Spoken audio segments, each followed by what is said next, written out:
The Mount Nemrut Tumulus was discovered in Comagene region in Turkey, near the border with Syria at northeast of Turkey, nowadays the city of Gaziantep.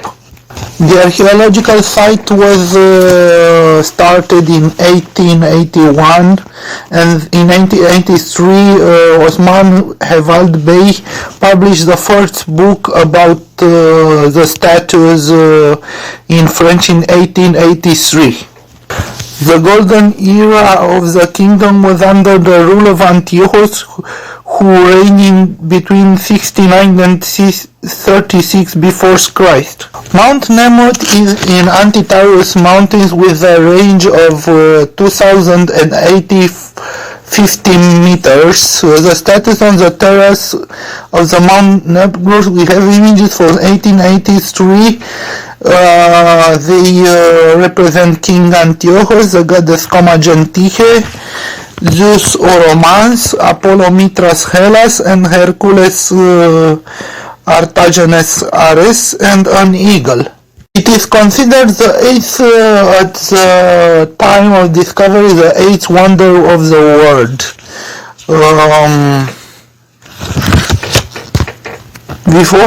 Before publishing his first book in French about the site, Osman Verdun Bey was to the site, as we see in the images from 1883.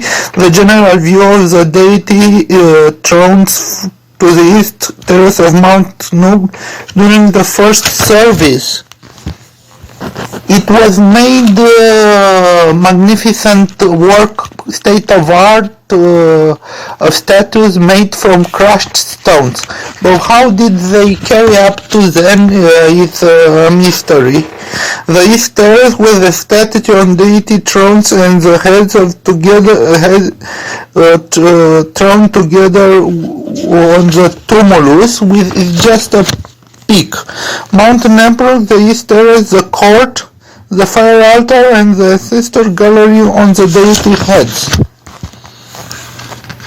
On the east terrace, the head of the Apollo Mithras, with Persian wearing on the head, Hercules and the guardian eagle. As we have shown nowadays, an aerial view of the tumulus of Mount Nemrut, it preserved nowadays. The east, north, and west from the northwest. There is also the Nemrut Dagh, which is a spring of water.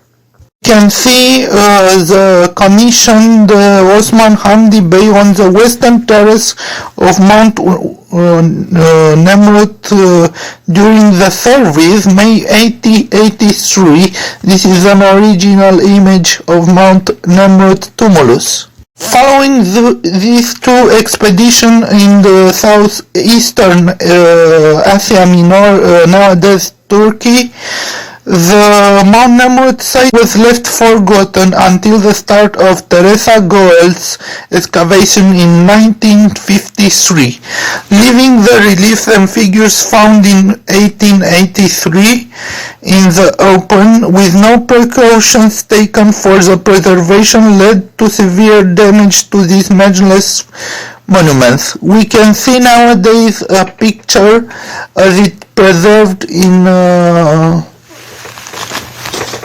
the state it is today. Teresa Goetz lived between 1901 and 1985, carried out scientific studies in the year 1953 to 1956, 1958, 1961, 1963 to 1964, 1967 and 1969. Teresa Goel had grown up in New York. She had worked on excavation in Jerusalem, Palestine, and Gerasa, Jordan prior to the Second World War. On her first visit in 1947, she traveled by train to the provincial capital city of Malatya, where she obtained permission to travel on to the town of Andiman. She reached the Andiman in the back of a lorry along other passengers, sheep, hens, and goods. Goel felt that although interest had previously been shown to Mount Nemrut inscriptions, they had been dismissed as a kind of flamboyant Orientalist site of debased Attic Greek. She also felt that the culture had been dismissed as being neither Greek nor Persian Oriental. Her desire was to present the Comanche language and culture as valuable in their own right, particularly with reference to the rural cults and syncretisms. She believed that the exact dating given to the horoscope stone increased the importance of the site.